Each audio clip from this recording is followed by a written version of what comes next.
এখনই আলোচনা পেশ করবেন হযরত মাওলানা শামসুল হক বরকতি মাদ্দাজিল্লাহুল আলী মোরলগঞ্জ।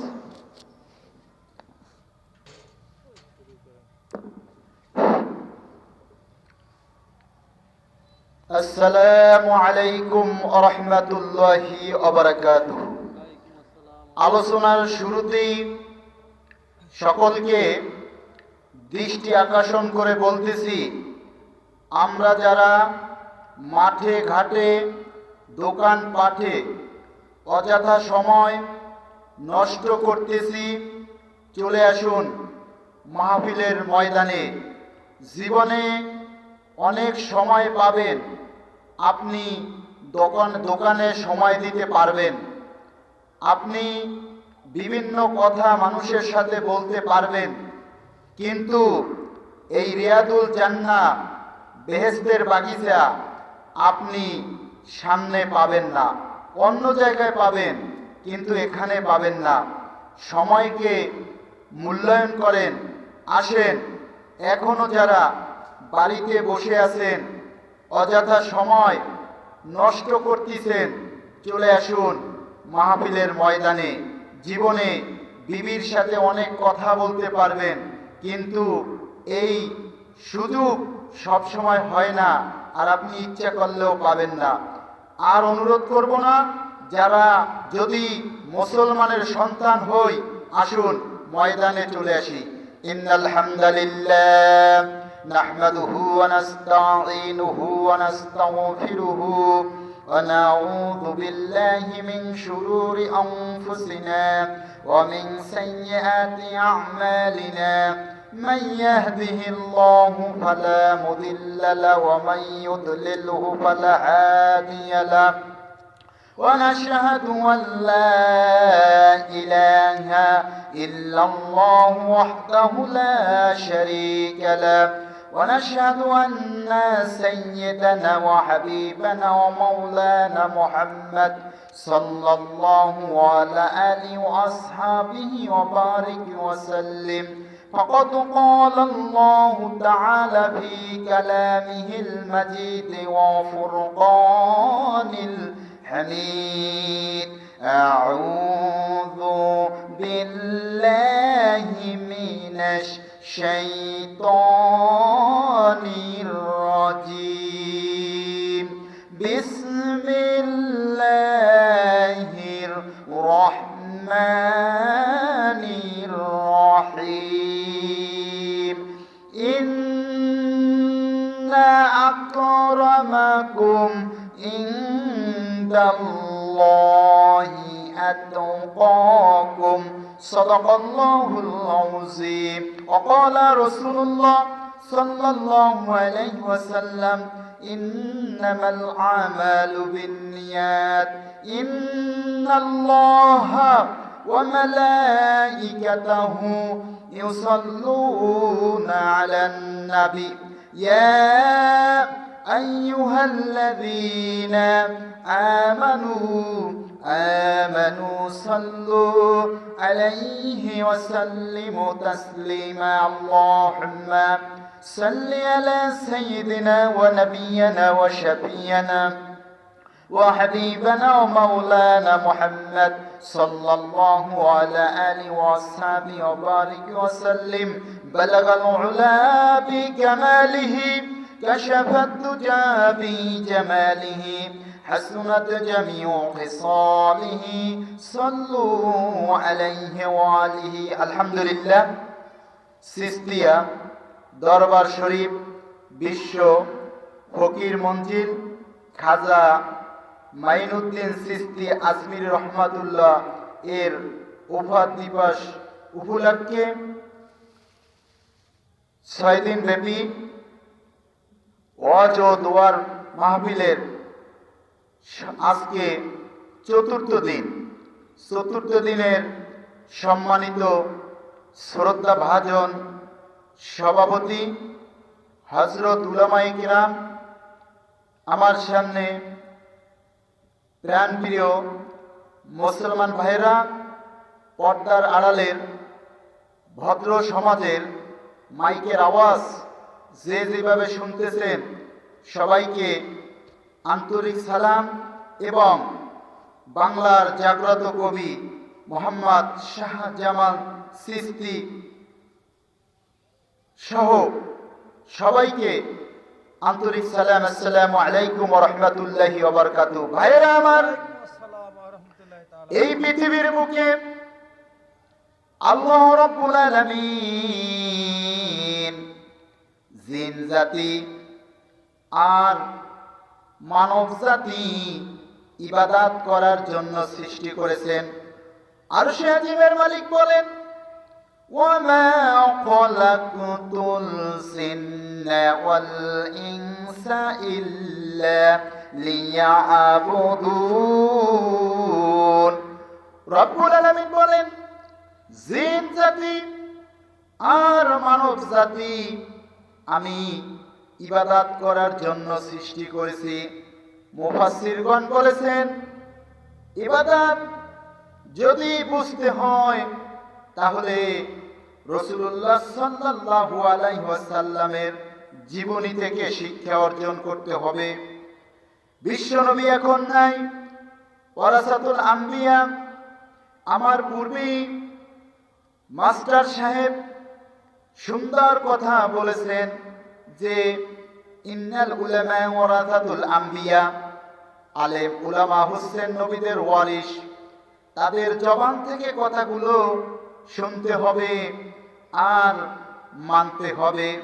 ভাইরা আমার, জীবনে আমরা কত সময় কত জায়গায় নষ্ট করেছি, হিসাব নাই হিসাব নাই হিসাব নাই। কিন্তু আমাদের কপাল খুলে যেত যদি আমরা এই ময়দানে আসতাম আর কুরআনুল কারীম হাদিসের কথাগুলা যদি আমরা মানতে পারতাম। আল্লাহ দয়াময় হে খোদা, আল্লাহ দয়াময় হে খোদা, করুণা কামি রহমান, তুমি দয়ালু, তুমি দাতা, তুমি মেহেরবান, করুণা কামি রহমান। আল্লাহ দয়াময় হে খোদা, আল্লাহ দয়াময় হে খোদা, করুণা কামি রহমান, তুমি দয়ালু, তুমি দাতা, তুমি মেহেরবান, করুণা কামি রহমান। মেঘের মাঝে বিদ্যুৎ চমক তোমার জিকির করে, তোমার নামে ফোটায় ফোটায় বৃষ্টি ধরায় ঝরে। মেঘের মাঝে বিদ্যুৎ চমক তোমার জিকির করে, তোমার নামে ফোটায় ফোটায় বৃষ্টি ধরায় ঝরে। মৃদু জমিন পানি পেয়ে, মৃদু জমিন পানি পেয়ে গায়ে যে তোমারি গান, করুণা কামি রহমান, ও করুণা কামি রহমান। আলহামদুলিল্লাহি রাব্বিল আলামিন। ভাইরা আমার, তামাম পৃথিবীর মালিক হচ্ছেন আল্লাহ সুবহানাহু ওয়া তাআলা। সে আল্লাহ রাব্বুল আলামিন আপনার আমার জন্য লাইফ কনস্টিটিউশন কোরআনকে দান করেছেন। আপনার আমার নারী পুরুষ কিভাবে তার জীবনকে ঢেলে সাজাবে। মায়েরা যদি কোরআনের মূল্যায়ন বুঝে, কোরআনকে অনেক সম্মান করে, তারা যদি আজকে তাদের ছেলেদেরকে বলতো, ও আমার কলজার টুকরা বাবা, যাও ওখানে চিশতিয়া দরবার শরীফে যাও, গিয়া কিছু কোরআন হাদিসের কথা শুনে আসো, জীবনে কাজে লাগবে।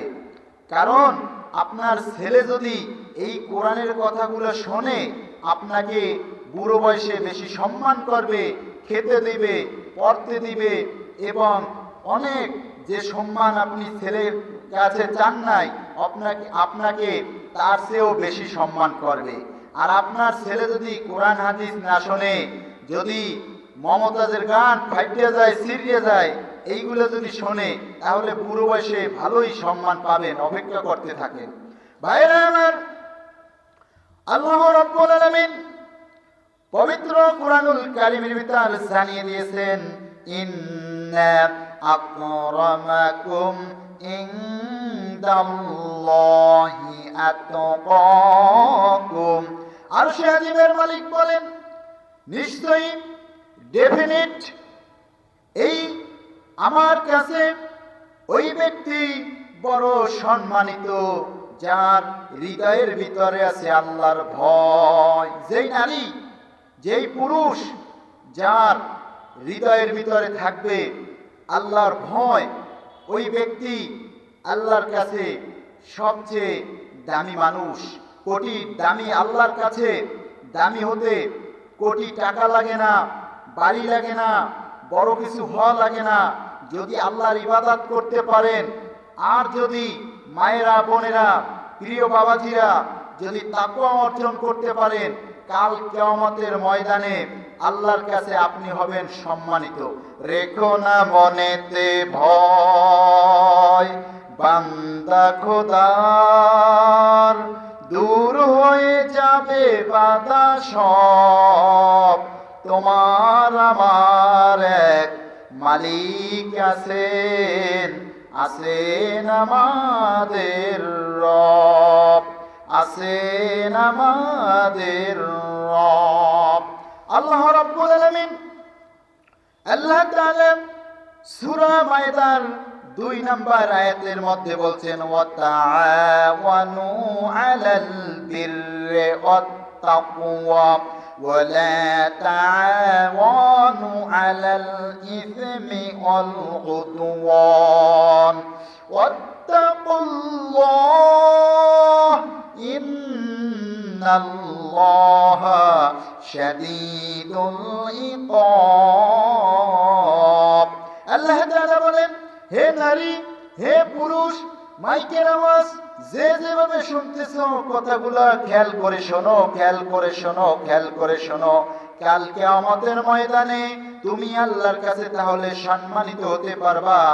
রব্বুল আলামিন বলেন, নেক কাজ ও তাকওয়ার ব্যাপারে একে অপরকে সহযোগিতা করো, গুনাহের কাজ ও সীমা অতিক্রম করার কাজে কেউ কাউকে সহযোগিতা করো না।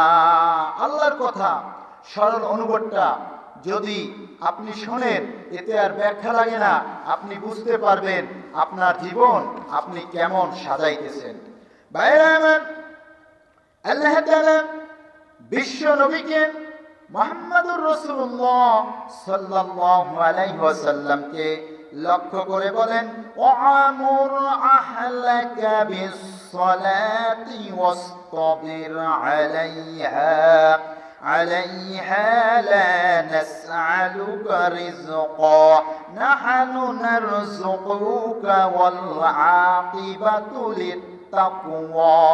ভাইরা আমার, আল্লাহ তাআলা বিশ্ব নবীকে বলেন, আপনার পরিবার পরিজনকে নামাজের আদেশ দিন এবং নিজেও তা মজবুতভাবে পালন করুন। আমি আপনার কাছে রিজিক চাই না। আল্লাহ তাআলা বলেন, আমি নবী আপনাকে রিজিক দিচ্ছি, আর ভালো পরিণাম তাকওয়াবানদের জন্য রয়েছে। তার মানে হলো আল্লাহ তাআলা বিশ্ব নবীকে বুঝাইলেন তাকওয়া অর্জন করতে হবে। তাকওয়া মানে হচ্ছে আল্লাহর ভয়, খারাপ কাজ থেকে বেঁচে থাকা, সতর্ক হওয়া। যেমনি কোনো নারী, কোনো পুরুষ রাস্তা দিয়ে যখন চলাচল করে সতর্কতার সাথে চলে, যাতে অন্য কোনো গাড়ি এসে তাকে আক্রমণ না করে, তাকে ধ্বংস করে না দেয়, তার ক্ষতি না করে। এজন্য রাস্তাঘাটে যখন বের হয়, নারী পুরুষ বাঁচার ক্ষতি থেকে, অন্য গাড়ির ক্ষতি থেকে বাঁচার জন্য চেষ্টা করে। ঠিক তেমনি এই দুনিয়ায় সব কিছু থাকবে। ভাইরা আমার, আপনাকে সব কাজ বাদ দিয়া, খারাপ কাজ বাদ দিয়া আল্লাহওয়ালার কাজে, হালাল কাজে আপনার ইবাদতটা দিয়া চিরজীবন চলতে হবে। ভাইরা আমার, কোন নবী না, কোন রাসূল না, লোকমান কোরআনের ভিতরে, কোরআনের ভিতরে একটা সূরা আছে লোকমান। লোকমান তার ছেলেকে যে সকল উপদেশ দিয়েছিল তার ভিতর দুইটা উপদেশ আপনাদের শোনাই। একটা উপদেশ হচ্ছে শিরিক করবে না, আর একটা উপদেশ হচ্ছে নামাজের। ভাইরা আমার, হযরতে লোকমান হাকিম তিনি কোন রসুল না, হযরতে লোকমান হাকিম নবী না। তিনি মেষ চড়াতো, ছাগল চড়াতো। তাকে দেখতে বেশি ভালো দেখাইতো না। যখন সময় পেতেন মাঠে ময়দানে মানুষকে আল্লাহর কথা শুনাইতেন, দ্বীনের কথা শুনাইতেন। এই কথা তার মনিবের কাছে পৌঁছে গেল। আপনার যে একজন রাখাল আছে, আপনার যে একজন কাজের লোক আছে, সে যখন সময় পায় মানুষকে ঘন্টার পরে ঘন্টা আপনার আল্লাহর কথা শোনায়, ধর্মের কথা শোনায়। এবার মনিব বললেন, আজকে আমার রাখাল আসুক, তার মানে লোকমান আসুক। লোকমানকে আজকে আমি পরীক্ষা নিব যে লোকমানের জ্ঞান কত। লোকমানকে বললেন, হে লোকমান, তুমি একটি ছাগল আনো, দেখবো তোমার কত জ্ঞান। মানুষেরা চতুর্দিকে ছড়িয়ে গেছে, তোমার নাকি অনেক জ্ঞান। আজকে এই জ্ঞানের আমি পরীক্ষা নিব। এরপরে লোকমান একটি ছাগল ক্রয় করলো। ক্রয় করে আনার পরে বললেন, শোনো, এই ছাগলটার ভিতরে যে ভালো যে অংশ আছে সে অংশটা বের করো। লোকমান এবার দিল কলবটাকে বের করলেন, আত্মাটাকে বের করলেন। এরপরে আবার বললেন যে তুমি আবার একটি ছাগল আনো, আনার পরে খারাপ যে অংশ আছে সেই অংশটা বের করো। তখন আবার একই জিনিস বের করলো। এবার মনিব বললেন, হে লোকমান, আমি শুনেছি তোমার নাকি অনেক জ্ঞান, এ তোমার কেমন জ্ঞান রে? যখন বললাম ভালো জিনিস বের করো, তখন তুমি কলবটা বের করলা, আর যখন বললাম খারাপ জিনিসটা বের করো, তখন একই জিনিস কলবটা বের করলা। লোকমান বললেন, শুনুন, যদি কারো দিলের ভিতরে ভালো অংশ থাকে তার নাম হচ্ছে দিল, তার নাম হচ্ছে আত্মা। আর কারো দিলের ভিতরে যদি কোনো খারাপ অংশ থাকে তার নামও হচ্ছে দিল, তার নামও হচ্ছে আত্মা। আজ থেকে ১৫০০ বছর আগে বিশ্ব নবীও একই কথা বলেছেন, ইন্না ফিল জাসাদি মুদগা ইযা সালুহাত সালুহাল জাসাদু কুল্লু ওয়া ইযা ফাসাদাত ফাসাদাল জাসাদু কুল্লু আলা ওয়া হিয়াল কলব। বিশ্ব নবী বলেন, যদি মানুষের দেহের ভিতরে একটি গোশতের টুকরা আছে, যখন ওই গোশতের টুকরা ভালো থাকে, টোটাল বডি দেহটাই সুস্থ থাকে, ভালো থাকে। আর যখন ওই দেহের ভিতরে গোশতের টুকরা পছন্দরে, মানুষের টোটাল বডি দেহটাই নষ্ট হয়ে যায়। সাহাবীরা প্রশ্ন করলেন, ইয়া রাসূলুল্লাহ, ইয়া হাবিবাল্লাহ, সেই কলবের নাম কি? বিশ্ব নবী বলেন, সেটার নাম হচ্ছে কলব।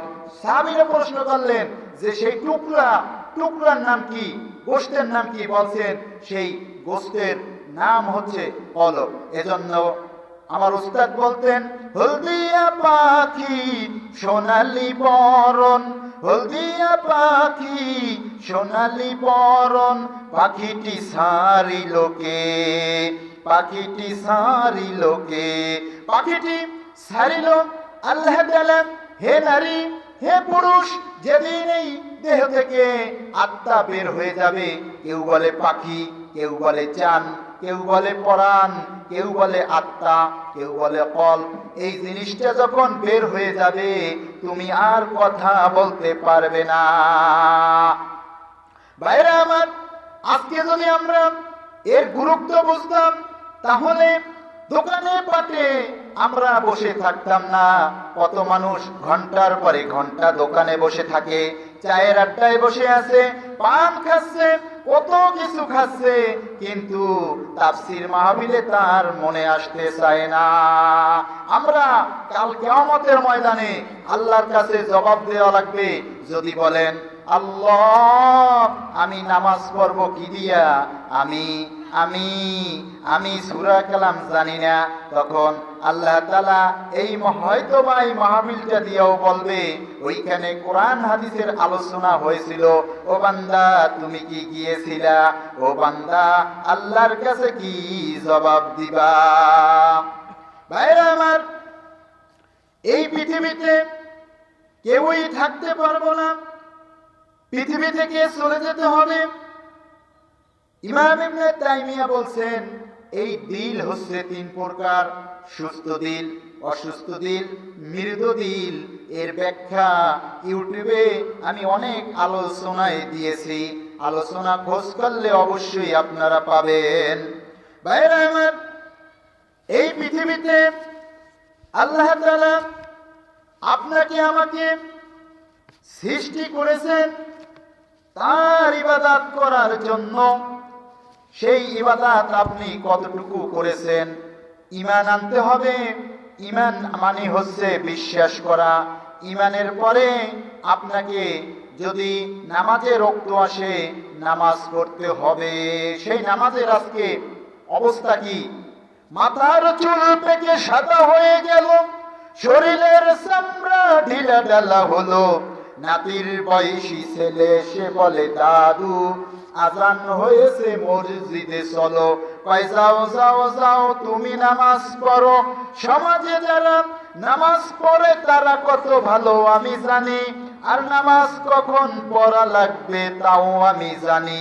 এ হচ্ছে বুড়ো শয়তান, নিজে তো নামাজ পড়লো না, আরো নামাজীদের সমালোচনা করলো। আল্লাহ তাআলা বলেন যে মিনাল জিন্নাতি ওয়ান নাস, জিন শয়তান মানুষ শয়তান থেকে তোমরা দূরে থাকো, আল্লাহর কাছে সাহায্য চাও। আমাদের বাড়ির দ্বারের সূরা। ভাইরা আমার, ইসলামের দ্বিতীয় খলিফা হযরতে ওমর রাদিয়াল্লাহু তাআলা আনহু হযরত কাব উবাই ইবনে কাবকে প্রশ্ন করলেন, হে কাব আপনি কি একটু তাকওয়ার ব্যাখ্যা বলবেন আমাকে?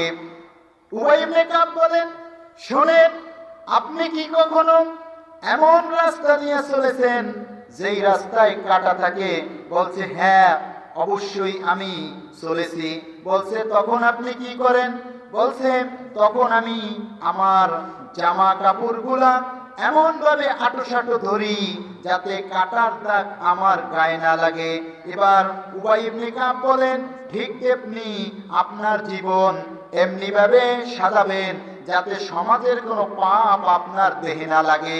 এই সমাজে সব কিছু থাকবে, কিন্তু যে ব্যক্তি মুমিন হবে, যে নারী মুমিন হবে, যে পুরুষ মুমিন হবে, তাকওয়াবান হতে হবে, আল্লাহওয়ালা হতে হবে। সে সমাজে যত পাপ দেখুক না কেন ওই কাজে সে যাবে না।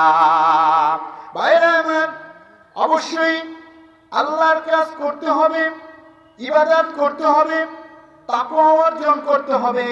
সূরা আর রহমানের ভিতর বলছেন যে ব্যক্তি তাকওয়া অর্জন করবে আল্লাহ তাআলা দুইটা জান্নাতের বাগান দিয়ে সহযোগিতা করবে। বলেন সুবহানাল্লাহ। তাকওয়া অর্জন করতে হবে। তাকওয়া ছাড়া কাল কিয়ামতের ময়দানে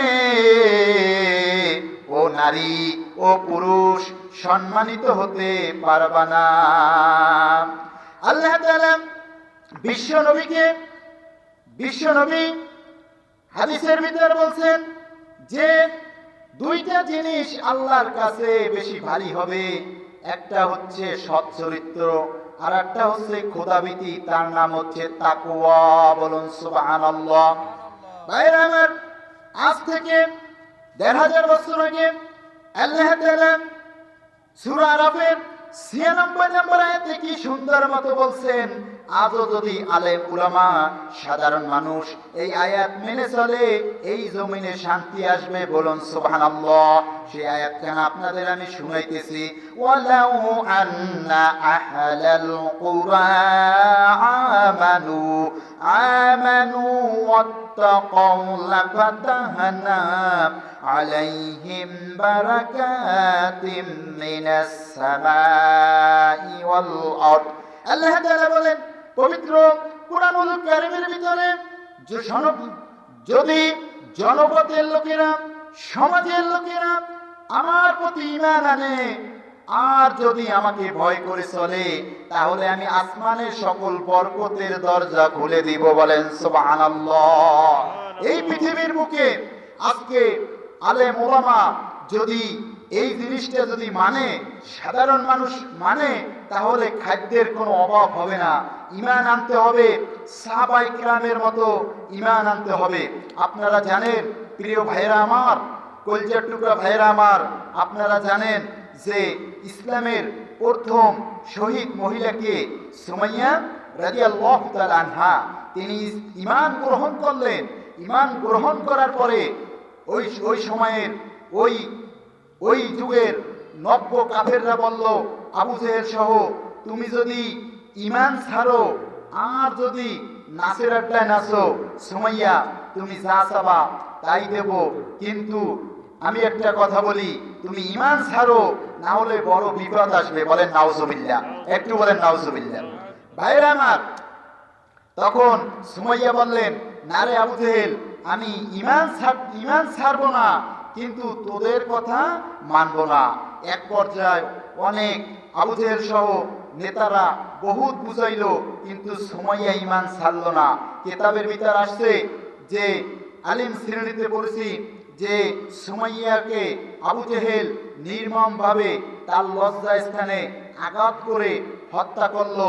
সুমাইয়া যখন আকাশের দিক তাকাইয়া হাসতেছে, আবু জেহেল বলল যে সুমাইয়া মনে হয় পাগল হয়েছে। সুমাইয়া বললেন, না না না আবু জেহেল, তোমরা শোনো, আমি পাগল হই নাই, আমি দেখতেছি ফেরেশতা আমার জন্য আসতেছে। সুমাইয়াকে শহীদ করা হলো। ইসলাম গ্রহণ করার কারণে হযরতে খাব্বাব রাদিয়াল্লাহু তাআলা আনহুকে জ্বলন্ত কয়লার উপর শহীদ হয়েছে। ঈমান গ্রহণ করার কারণে হযরতে বিলাল রাদিয়াল্লাহু তাআলা আনহুকে শহীদ করা হয়েছে। আপনারা জানেন যে এটা একটু ভুল হয়েছে, যে ঈমান গ্রহণ করার কারণে বিলালকে বিভিন্নভাবে নির্যাতন করছে, তিনি শহীদ হয় নাই, ঈমান গ্রহণ করছে বিলাল রাদিয়াল্লাহু তাআলা আনহু, এজন্য তাকে মারধর করত, বিভিন্ন গালিগালাজ করত, পায়ে শিয়াল দিয়ে রাস্তায় রাস্তায় টানতো, কারণ সে গরিব ছিল। এক সময় এই বিলালের সম্মান আল্লাহ তাআলা দিয়েছেন যে বিলাল আজান দেয়, কি সুন্দর মতো আজান দেয়, নবীজি খুশি। বলেন সুবহানাল্লাহ। ভাইরা আমার, শুকরিয়া আল্লাহর কাছে, এই মাইকম্যানের মাইকটি অনেক সুন্দর, কথা বলে আমার কাছে খুব ভালো লাগছে। আমি অনেক জায়গায় তাফসীর মাহফিলে যাই, ওয়াজ মাহফিলে যাই, মাইক সব সময় ভালো হয় না, কিন্তু এই মাইকটা অনেক সুন্দর লাগছে কথা বলে। এই মাইক যার, আল্লাহ জানো ওর এই মাইক জানো বেশি বেশি ভাড়া হয়, আমি এই দোয়া করে গেলাম। ভাইরা আমার, আল্লাহ তাআলা বলেন, তাকওয়ার কি গুণাগুণ দেখেন। আল্লাহ তাআলা বলেন, ফালইয়াবুদু রাব্ব হাযাল বাইত। আল্লাহ তাআলা বলেন, এই কাবা ঘরের মালিকের যদি ইবাদত করো, আল্লাযী আত'আমাহুম মিন জু, আমি ক্ষুধার সময় খাদ্য দেব, ওয়া আমানাহুম মিন খাউফ, আর ভীতির সময় আমি নিরাপত্তা দেব। আমরা তো এই যে ছেলে মেয়েদেরকে এইগুলা শুনাইতে হবে, এগুলো আমরা বেশি শুনাই না। আমরা অনেক মায়েরা আছে, ছেলে মেয়ে হইলে এরপর একটু একটু বড় হয়, তারা আগডুম পাগডুম ঘোড়াডুম সাজে, এই গানগুলো শোনায়, এই কবিতা শোনায়, কিন্তু অনেকে আছে কোরআন তেলাওয়াত করতে পারে না। মা বোন, আপনারা এমন একটা বিশ্ববিদ্যালয়, আপনি যদি কোরআন যত বেশি পারবেন, হাদিস যত বেশি পারবেন, আপনার ছেলে মেয়ে তত আমলদারি হবে। আল্লাহ তাআলা ব্যক্তিগত জীবনে তাকওয়া অর্জন করতে হবে। সূরা ইমরানের 102 নম্বর আয়াতে রব্বুল আলামিন বলছেন, ইয়া আইয়ুহাল্লাযীনা আমানু তাকুল্লাহ হাক্কা তুকাতিহি ওয়া লা তামুতুন্না ইল্লা ওয়া আনতুম মুসলিমুন। আল্লাহ তাআলা বলেন, হে ঈমানদারগণ, আল্লাহকে ভয় করো আর ভয় করার মতন ভয় করো, আর মুসলমান না হয়ে তোমরা মৃত্যুবরণ করো না। এই আয়াত নারী পুরুষ সবাইকে মানতে হবে। মুসলমান কাকে বলে? যে ব্যক্তি 5 ওয়াক্ত নামাজ পড়ে, ফজর, যোহর, আসর, মাগরিব, এশা এই নামাজগুলো পড়ে। মুসলমান কাকে বলে? যে ব্যক্তি 30টি তারাবির নামাজ পড়ে। মুসলমান কাকে বলে? যে ব্যক্তি মক্কায় গিয়ে হজ ফরজ হইলে হজ করে। যে ব্যক্তি মক্কায় গিয়ে হজ ফরজ হইলে হজ করে। আল্লাহ তাআলা বলেন ওয়ালিল্লাহি আলান নাসি হিজ্জুল বাইতা মান ইসতাতা ইলাইহি সাবিলা। আল্লাহ তাআলা বলেন মক্কা মদিনায় যাওয়ার মতো যার টাকা পয়সা আছে সে অবশ্যই যেন হজ করে। হজ শব্দের অর্থ হচ্ছে ইচ্ছে করা, সংকল্প করা। মুসলমান কাকে বলে? যে ব্যক্তি বড়কে সম্মান করে। মুসলমান কাকে বলে? যে ব্যক্তি ছোটকে শ্রেণ করে। মুসলমান কাকে বলে? যে ব্যক্তি অন্যের গীবাত করে না। মুসলমান কাকে বলে? যে পিতা মাতার খেদমত করে। মুসলমান কাকে বলে? যে ব্যক্তি আলেমকে তাজিম করে। মুসলমান কাকে বলে? যে প্রতিবেশীর হক আদায় করে। মুসলমান কাকে বলে? যে ব্যক্তি কোরআনকে মানার মতো কোরআন মানতে পারছে। মুসলমান কাকে বলে? যে হাদিসকে মানার মতো মানতে পারছে। এই ব্যক্তিকে মুসলমান বলে। ভাইরা আমার, আজকে যদি আপনার মরণ হয়, কালকে হবেন আপনি মরহুম। সেই সময় কি আর দোকানে থাকতে পারবেন? পান খাইতে পারবেন? চা খাইতে পারবেন? হাঁটতে পারবেন? পারবেন না। এই বুঝ যদি আপনার ভিতর থাকে, তাহলে আসুন, অযথা সময় আজকে আর নষ্ট করবেন না, ময়দানে চলে আসুন। শোনেন, আপনি বাড়িতে বাজার করেন, গরু পালা বুঝলেন, হাঁস পালা বুঝলেন, মুরগি পালা বুঝলেন, বাজার করা বুঝলেন, ভালো কাপড় কেনা বুঝলেন, ভালো চাকরি করা বুঝলেন, ভালো ইলিশ মাছ খাওয়া বুঝলেন, সব কিছু বুঝলেন। 1 নাম্বার তৈল খাওয়া বুঝলেন, ভালো গাড়িতে চড়িয়ে ঢাকা যাওয়া বুঝলেন। খালি বোঝেন না আল্লাহর কামরা। কবরে গেলে আপনি বুঝতে পারবেন। হ্যাঁ, অনেক মানুষ ভালো আছে, কোরআন হাদিস বোঝে, কিন্তু তাদের এমন দরকারি কাজ সে আসতে পারে না। আবার দেখা যায় অনেকের স্ত্রী যে বলতে পারে যে তুমি ওয়াজ মাহফিলে যাইও না, তুমি বাড়িতে থাকো, তাও বলতে পারে। হ্যাঁ, আর যদি আপনি তাকওয়াবান হন, অবশ্যই আপনি এখানে আসবেন। ভাইরা আমার, আল্লাহ তাআলা আপনাকে আমাকে এই পৃথিবীতে পাঠিয়েছেন কোরআনুল কারীম দিয়া। আল্লাহ তাআলা বলছেন আলিফ লাম মিম। বলেন আলিফ লাম মিম যালিকাল কিতাবু লা রাইবা ফীহি হুদাল লিল মুত্তাকিন। আল্লাহ তাআলা বলেন আলিফ লাম মিম। এই আয়াতের অর্থ, এই আয়াতের ব্যাখ্যা, সঠিক ব্যাখ্যা পৃথিবীর কোন মুফাসসির, মুফতি, মুহাদ্দিস দিতে পারবে না, কিয়ামত পর্যন্ত দিতে পারবে না। যদিও কেউ ব্যাখ্যা বলে, এরপরে আবার বলবে আল্লাহু আ'লামু বিমুরাদিহি, এর অর্থ আল্লাহ তাআলাই ভালো জানে। তাহলে কি তার ব্যাখ্যা টিকলো না? ব্যাখ্যা দেওয়ার পরে বলল আলিফ লাম মিম, এর অর্থ আল্লাহ তাআলা ভালো জানে। এরপরে আল্লাহ রাব্বুল আলামিন বলেন যালিকাল কিতাব, এই কিতাবের ভিতরে, যালিকাল কিতাব লা রাইবা ফীহি, কোনো সন্দেহ নাই, হুদাল লিল মুত্তাকিন, মুত্তাকিদের জন্য হচ্ছে কোরআন পথ প্রদর্শক। এখন আপনি মনে করতে পারেন আমি মুত্তাকিন হব। আমি প্রায় মাহফিল একটা কথা বলি, বিভিন্ন মসজিদেও এই কথা বলছি, যে আপনি পৃথিবীতে যত ভালো কাজ করেন, স্ত্রীকে ভালোবাসলেন, মেয়েকে ভালোবাসলেন, মানুষকে খাওয়াইলেন, সব ভালো কাজ করলেন, কিন্তু আপনি নামাজ পড়লেন না, কিয়ামতের ময়দানে সওয়াব পাবেন না। তার মানে হচ্ছে আপনি মূল ডিউটি পালন না করলে, একজন ভদ্রলোক আছে, তার জিজ্ঞাসা করতে পারেন, মূল ডিউটি না করলে কেউ কিন্তু তার ওভারটাইম দেয় না, দেয়। মূল কাজ করতে হবে। এরপর ভালোবাসিয়া বলতে পারে চাচা যান যে তুমি একটু আধা ঘন্টা বেশি কাজ করো, তোমাকে একটু ভালো একটা মূল্য দেব, বা আমার বাড়ির শ্রেষ্ঠ মুরগিটাই তোমারে দেব। আর যদি আপনি মূল কাজ না করেন, তাহলে আপনার শ্রেষ্ঠ জিনিস দেবে? দেবে না। তাহলে আপনি পৃথিবীর সব কাজ করলেন, নামাজ পড়লেন না, তাহলে আল্লাহর জান্নাতে যাইতে পারবেন না। আল্লাহ তাআলা কোরআনে বলছেন, যে ব্যক্তি নামাজ পড়ে না তার জন্য সাকার নামক দোজখ আছে। মুফাসসিরগণ এর অনেক ব্যাখ্যা দিয়েছেন, সেই ব্যাখ্যার দিক যাব না, অনেক সময় লাগবে। সাকার নামক দোজখে চলার 1 নাম্বার কারণ নামাজ পড়ে না। 2 নাম্বার কারণ হচ্ছে মিসকিনদের খাবার দেয় না। যারা জান্নাতে যাবে, জান্নাতে যাওয়ার পরে জাহান্নামীকে, সূরার নাম হচ্ছে মুদ্দাসসির, আল্লাহ তাআলা বলছেন যে যারা জান্নাতে যাবে জাহান্নামীদেরকে বলবে, তোমরা আজকে কেন জাহান্নামে আসছো? ওরা বলবে যে আমাদের 1 নাম্বার দোষ ছিল, আমরা নামাজি ছিলাম না। কি ছিলাম না? নামাজি ছিলাম না। এখন নামাজ পড়তে হবে। 2 নাম্বার দোষ বলবে আমরা মিসকিনদের খাবার দিই নাই। বলবে আরো কি কোনো দোষ আছে? বলবে আছে, আমরা বিচার দিবসকে অস্বীকার করছি, মানে কিয়ামতকে। আল্লাহ যে বিচার করবে, কোরআন থেকে বলতেছি, গল্প কিসসা কাহিনী বলতেছি না।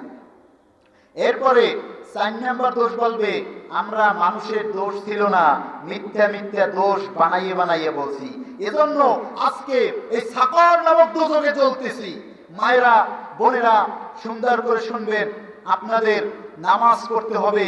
এই শীতের সময় ঠান্ডা পানি দিয়া ওযু বানায়, ঠান্ডা পানি দিয়া যারা ওযু বানায় এরপরে নামাজ পড়বে, বুঝতে হবে এদের অন্তরে আল্লাহর ভয় আছে, সেজন্যই তারা নামাজ পড়ে। এই চাচাজানকে আমি চাচাজানের জন্য দোয়া করি, কোথায় যেন যাবে, ব্যাগ নিয়ে একটা আসছে, হ্যাঁ, কোরআনের কথা শুনতে। আর এই সমাজে অনেক মানুষ আছে, দোকানপাটে, রাস্তাঘাটে, এখানে একটা বড় বাজার, হাজার হাজার মানুষ বসে আছে, কিন্তু কোরআনের ময়দানে তারা আসতে পারে নাই। আসতে পারে নাই কেন? শয়তান সবাইকে না, কিছু কিছু মানুষকে শয়তান এমন ভাবে ধরছে, বেটা এক কাপ চা খা আর ওই টিভিটার দিক তাকা, তাকাইলে গল্প শোন। আর যদি ওয়াজ মাহফিলে যাও, যাই ওই চিস্তিয়া দরবার শরীফে যদি যাও, আর যদি নামাজি হয়ে যাও, তাইলে তো সমস্যা, তুই তো আমার দলে থাকবি না। এই জন্য আল্লাহ তাআলা কোরআনে বলছে যে হিজবুল্লাহ, একটা হচ্ছে আল্লাহর দল, আর একটা হচ্ছে শয়তানের দল। এই পৃথিবীতে আপনি যে দল করেন করেন, কিন্তু আপনি ভাই নামাজ পড়েন, আপনি বিএনপি করেন, জামাত করেন, যে দল করেন না কেন, আপনি নামাজ পড়েন। নামাজ না পড়লে কাল কিয়ামতের ময়দানে সফল কাম হতে পারবেন না। আল্লাহ তাআলা সূরা মুমিন এর ভিতর বলছে, কদ আফলাহাল মুমিনুন, সফল কাম হয়েছে মুমিনগণ। মুমিনের 1 নাম্বার গুণ নামাজ। আবার 7 নম্বরে যে আবার বলছে মুমিনের গুণ হচ্ছে নামাজ। নামাজ শব্দের অর্থ কি? প্রিয় মায়েরা, প্রিয় বোনেরা, নামাজ শব্দের অর্থ কি? নামাজ শব্দের অর্থ হচ্ছে প্রার্থনা করা, আল্লাহর কাছে দোয়া। এই জিনিসটা তো আজকে শিখতে পারলেন। নামাজ শব্দের অর্থ কি অনেকে জানে না। মা মানা সলাত, সলাত শব্দের অর্থ কি? সলাত আরবি শব্দ, বললে নাকি আছে, আর নামাজ ফার্সি শব্দ। এখন এই নামাজ সলাত শব্দের অর্থ হচ্ছে প্রার্থনা করা, আল্লাহর কাছে দোয়া। ভাইরা আমার, এই পৃথিবীতে আপনি আমি থাকতে পারবো না, এই পৃথিবী থেকে চলে যেতে হবে। আসুন আমরা ইমানদার হই। তাইলে নামাজ, কোরআনের ভিতরে 82 জায়গায় নামাজের কথা আছে, আর 83 জায়গায় জাকাতের কথা আছে। জাকাত শব্দের অর্থ হচ্ছে বৃদ্ধি। নামাজ পড়তে হবে, পুরুষ নামাজ পড়বে কোথায়? জামাতে। কবির ভাষায় বলে গেলাম, ডিমগুলি সব সাদা কালো, পার্থক্য নাই মোটে, লাল কালো বাচ্চাগুলি কেমন করে ফোটে। ডিমের ভিতরে হলুদ কুসুম, ডাবের ভিতরে পানি, ডালিমের ভিতরে খোদার মেহেরবানি। জাহাজ চলে সাগর জলে, জয় করে সব ভয়, জামাত করিয়া নামাজ পড়লে সওয়াব বেশি হয়। আল্লাহ বলেন, ওয়ারকাউ মা'আর রাকিঈন, তোমরা রুকুকারী গণের সাথে রুকু দাও। একাই কি নামাজের চেয়ে জামাতে যদি যাইয়া নামাজ পড়েন 27 গুণ সওয়াব বেশি পাবেন। জোরে বলেন সুবহানাল্লাহ। ভাইরা আমার, কোন সময় মরণ আসবে জানি না, এজন্য নামাজ পড়া দেন। যে মা, যে বোন নামাজ পড়েন না 5 ওয়াক্ত ঠিকঠাক মতো, মায়েরা এই এলাকার লোক ভালো নামাজ পড়ে, আমার মোড়লগঞ্জের লোক একটু কম নামাজ পড়ে, মেয়েরা মা বোনরা একটু কম নামাজ পড়ে, এই এলাকার লোক নামাজ পড়ে বেশি। আরো বেশি নামাজ পড়বেন, নামাজের প্রতি যত্নশীল হবেন।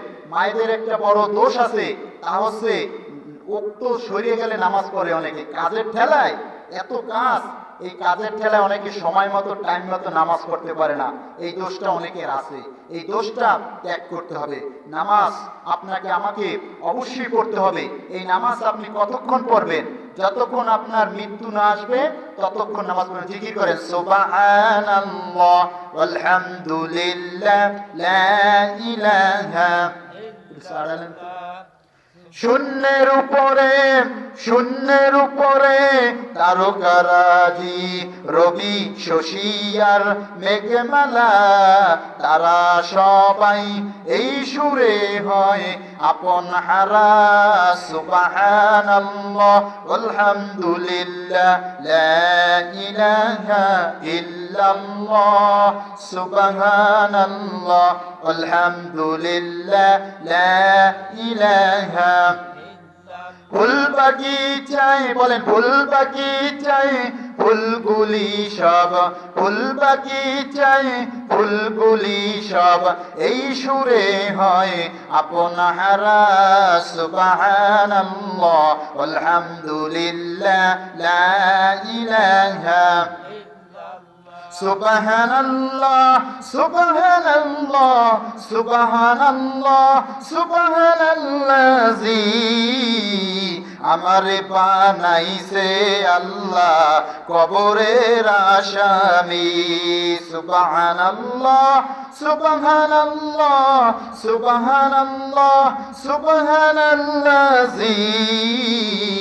আমারে বানাইছে আল্লাহ কবরের আসামি। আমারে বানাইছে আল্লাহ মিজানের আসামি।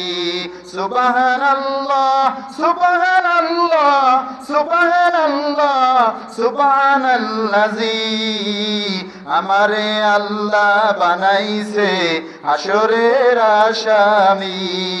আমারে আল্লাহ বানাইছে পুলসুরাতের আসামি। ভাইরা আমার, এক নাম্বার আমি বলছি তাকওয়ার কথা। শোনেন, ডাক্তারখানায় যখন যায় আপনি যাইয়া বলবেন, ভাই বাইরবো তুমি তো ভালো ডাক্তার, তাই আমার জ্বর হইছে। বলবে চাচা জ্বরের ঔষধ দিলাম, পাশাপাশি গ্যাস্ট্রিকের ঔষধ খাইতে হবে, সাথে আরো কি কোনো রোগ আছে 4-5 পথের ঔষধ দিয়ে দেবে। 200-300 টাকার ঔষধ হয়ে গেল। এখন এই ওয়াজ মাহফিলে যদি আপনি একটা কথা শুনে যান, আপনার রোগ হইছে বহুত, ও মা ও বোন রোগ হইছে বহুত, ঔষধ তো সব না খাইলে ভালো হবে না। এক নাম্বার ঔষধ দিছি তাকওয়া। যে ব্যক্তি তাকওয়াবান হবে, আল্লাহ বলছে কাল কিয়ামতের ময়দানে আমার কাছে সম্মানিত হতে হবে। সেজন্য বড় আলেম হওয়া লাগবে না, বড় মুফতি হওয়া লাগবে না। আপনার হৃদয়ের ভিতর যদি আল্লাহর ভয় থাকে, আল্লাহ আপনারে কাল কিয়ামতের ময়দানে সম্মানিত করবে। 2 নাম্বার বলছি কিছু নামাজের কথা, সম্পূর্ণ বলি নাই। 3 নাম্বার আসেন এবার পর্দার কথা বলতেছি। পর্দা অবশ্যই করতে হবে। মায়েরা বোনেরা যদি পর্দা করেন তাহলে কাল কিয়ামতের ময়দানেও আপনি সম্মানিত হবেন। হায়রে নারী পর্দাসারি, হায়রে নারী পর্দাসারি, চলছো কাহার পিছে, এ দুনিয়া মনে করো একেবারে মিছে। নামাজ পড়ো রোজা রাখো করো আল্লাহর কাম, ও মা তা না হলে তোমার কপালে জাহান্নাম। নাউজুবিল্লাহ। মায়েরা, আমরা মায়েদের পেট থেকে আসছি, আমরা চাই না কোনো মা কোনো বোন জাহান্নামে যাক। তারপরেও যদি তুমি নামাজ না পড়ো, রোজা না করো, স্বামীর খেদমত না করো, শ্বশুর শাশুড়ির খেদমত না করো, তাহলে তোমার কপাল তুমিই পোড়াবা, আমাদের করার কিছু নাই। ও আল্লাহ, কিছু মানুষ বলে ও আল্লাহ সবাই রে দিলা ময়না শালিক, আমারে দিলা কোন শালিক? আল্লাহ তোমারে তো ময়না শালিক দিতে চাইছে, তুমি সেই ময়না শালিক না নিয়া তুমি নেছো কাক। তাইলে তুমি কাকের মতো হবো না কার মতো হবা? ভাইরা আমার, পর্দা করতে হবে। বিশ্বনবী সাল্লাল্লাহু আলাইহি ওয়াসাল্লাম, শোনেন, খালে যখন মাছ ধরতে যায়, যখন প্রচুর মাছ আসে, সবাই কি মাছ ধরতে যায়? কেউ আছে আলিশা, বরিশালের ভাষায় বলে অলস, লেজি। এই লেজি অলস মাছ ধরতে যায় না। কিছু কিছু লোক মাছ ধরতে যায়, কেউ বড় মাছ পায়, কেউ ছোট মাছ পায়। যে জাল খাওয়া দিতে জানে না, সবাই তো জাল খাওয়া দিতে পারে না, পারে? যে জাল খাওয়া দিতে পারে না ও কিন্তু মাছ পায় না। তাইলে এই ময়দানে যারা আসতেন রিয়াদুল জান্নায়, বেহেশতের বাগিচায়, তারাই তো মাছ পাইবেন। আর যারা ময়দানের ভিতরে আসে নাই তারা কি বল মাছ না, ওর কপালে পুনি মেসও জুটবে না। আরেকটা উদাহরণ দিলে বুঝবেন যে যখন ডিম মা বোন যখন মুরগিতে ডিম পারে তখন বরিশালে কয় হাজালে, আর ওই দিক কোনো কোনো জায়গায় বলে তাওয়ায়, যে জায়গায় মুরগি রাখে যে কয়টা ডিমে গরম দেয় পাখার ভিতর থাকে ওই ডিম কয়টা ভালো বাচ্চা দেয় না। আর ডিম পাখার বাহিরে যদি ডিম যদি 50টাও থাকে ওই 50টা ডিম কি ফুটবে? বাচ্চা হবে? হবে না। অনেকে খুব চালাক যে বাইরে বসে বসে তো মাইকের আওয়াজ শুনি, হুজুর কি কয় সব শুনতেছি, ওখানে আবার যাওয়া লাগবে কেন? তাহলে তুমি বোঝো তোমার ডিমে কি তা গরম লাগতেছে না, তোমার ডিম বাবাও হইতে পারে। বাইরে আমার বেশি কথা আমি বলবো না। আল্লাহ তাআলা কোরআনুল কারীমের ভিতর বলছেন অন্ধকার থেকে আলোর পথে বের করার জন্য আমি কোরআন দিয়েছি, বলেন সুবহানাল্লাহ। হিট দিয়ে বলেন সুবহানাল্লাহ। ভাইরা আমার, আল্লাহ তাআলা বলেন পবিত্র কোরআনুল কারীমের ভিতরে ইব্রাহিম নবীর একটা ঘটনা শোনাই। ঘটনা না আল্লাহর কোরআনের কথা। সূরার নাম হচ্ছে আনকাবুত, আয়াত হচ্ছে 16 নম্বর। আল্লাহ বলছেন আবে সব আমার পাশে আছে, একটা তিনিও জানে। আল্লাহ তাআলা বলছেন ওয়া ইব্রাহিম ইয ক্বালা লিকওমি ইবুদুল্লাহ ওয়াত্তাকুহু যালিকুম খায়রুল লাকুম ইন কুনতুম তা'লামুন। আছে না কোরআনে? আল্লাহ তাআলা বলছেন হে ইব্রাহিম ইদ ক্বালা লিকওমি, তুমি তোমার কওমকে বলো, কওম মানে জাতি গোষ্ঠী, এদেরকে বলো যে ইবুদুল্লাহ ওয়াত্তাকুহু, তোমরা আল্লাহর ইবাদত করো এবং আল্লাহকে ভয় করো। খালি ইবাদত করলে তো হবে না, মসজিদে যাই নামাজ পড়লে হবে না, হালাল খাদ্য খাইতে হইবে। আল্লাহ তাআলা বলছেন হালালান তাইয়িবান, কোরআনে আছে, হাফেজ সাহেব জানে যে হালালান তাইয়িবান, তোমরা হালাল খাদ্য খাও। এই হালাল খাদ্য খাওয়ার পরে আল্লাহর ইবাদত করলে কবুল হবে। আর অন্যের হাসে এই এলাকায় ধান হইছে না, ধানের ভিতরে যদি ডিম পারে, আর এই ডিমগুলো তুমি জানো যে এই ডিম কার, গরিব মানুষের ডিম, তুমি জানার পরে ওই ডিম প্রত্যেক দিনের নিয়ে ভেজে ভেজে খাবা। আর যদি মসজিদে যেই কও আলহামদুলিল্লাহি রাব্বিল আলামিন, মডেল মসজিদে নামাজ পড়ছি, নামাজ কবুল হবে না, কারণ তোমার পেটের ভিতর হালাল খাদ্য নাই। ভাইরা আমার, আল্লাহ হালাল ছাড়া কিছু কবুল করবে না। আল্লাহ তাআলা ইব্রাহিমকে বলেন হে ইব্রাহিম তুমি তোমার কওমকে বলো যে আল্লাহর ইবাদত করতে এবং আল্লাহকে ভয় করতে, যালিকুম খায়রুল লাকুম, এটা তোমার জন্য উত্তম, ইন কুনতুম তা'লামুন, যদি তুমি বুঝো, বলেন সুবহানাল্লাহ। ভাইরা আমার, এই মায়েদের আমি বলছি বোনদের পর্দা করতে হবে। কি করতে হবে? পর্দা করতে হবে। আল্লাহ তাআলা বিশ্ব নবীকে তার স্ত্রীদেরকে বলছেন পর্দা করতে, বিশ্ব নবীর স্ত্রীদেরকে বলছে পর্দা করতে। কোরআনের আয়াত সূরা আহজাব, আল্লাহ তাআলা বলছেন ওয়াকারনা ফি বুয়ুতিকুন্না ওয়ালা তাবাররাজনা তাবাররুজাল জাহিলিয়াতিল উলা, হে নারীর সম্প্রদায়, তোমরা জাহিলি যুগের মতো অবাধে বের হয়েও না, তোমরা ঘরের ভিতরে বসবাস করো। মানে সুন্দর মতো ঘরের ভিতর থাকতে হবে। জাহিলি যুগে যেরকম নারীরা ঘর থেকে বের হইছে ওই রকম বের হওয়া যাবে না। হ্যাঁ, নারী অবশ্যই বাজার করবে, অবশ্যই রাস্তায় যেতে পারবে, অবশ্যই তার যদি ঘরে ছেলে মেয়ে স্বামী যদি না থাকে সে তো বাজার করবে না, তাকে বাজার করে কে দিবে? নারী বাজার করবে, হ্যাঁ অবশ্যই, কিন্তু তাকে ঢিলা ঢালা পোশাক পরতে হবে, এমন পোশাক পরতে হবে যাতে দেহের গঠন কেউ বুঝতে না পারে। ভাইরা আমার, এক পিঙ্কি যদি, এই লেখে তো কোনো পিঙ্কি নাই, বাগেরহাটে পিঙ্কি আছে, এই পিঙ্কি যদি কেউ থাকে তাহলে এ যদি লিপস্টিক দিয়া রাস্তায় বেপরদায় টুনটুন করে তাহলে যুবক মানুষের মাথা নষ্ট করে, বলেন নাউজুবিল্লাহ। লাল টুক টুক গায়ের বধু সিকুন পিকুন কায়া, চোখ পিক পিক লাজুক ভারী চোখের ভিতরে মায়া, কালো কুসকুস চুলের বেনি লম্বা ভিতর দুল, তিরিং বিরিং কানে লাফাই হীরা মতির দুল। এইভাবে নারী যদি থাকে ওই ওয়াটটা নষ্ট সে করে, এই দায়ুস নিজে তো জাহান্নামে যাবে আর পুরুষদেরকেও জাহান্নামের দিক ডাকতেছে। জোরে জোরে বলেন নাউজুবিল্লাহ। এই দায়ুসের দিক তাকান যাবে না। মায়েরা বোনেরা, এই দায়ুসকে অনুসরণ করা যাবে না। আমার মায়েরা, কলজার টুকরা বোনেরা, আপনি অনুসরণ করবেন হযরতে খাদিজা রাদিয়াল্লাহু তাআলা আনহা, ফাতেমা, আয়েশা, এদের জীবনী গঠন করে আপনার জীবন যদি সাজাইতে পারেন, আল্লাহর কসম আল্লাহ তাআলা আপনাকে জান্নাত দিবে। এমন যদি হতো আমার দেশের মেয়েগুলো সব মা ফাতেমার মতন, এমন যদি হতো আমার দেশের মেয়েগুলো সব মা ফাতেমার মতন, আবার ঘরে ঘরে জন্ম নিত, আবার ঘরে ঘরে জন্ম দিত খানজাহানের মতন, শাহজালালের মতন, শাহপরানের মতন, এমন যদি হতো আমার দেশের মা বোনেরা ফাতেমারই মতন। বলেন আলহামদুলিল্লাহ। জিকির করেন লা ইলাহা, জোরে লা ইলাহা, লা ইলাহা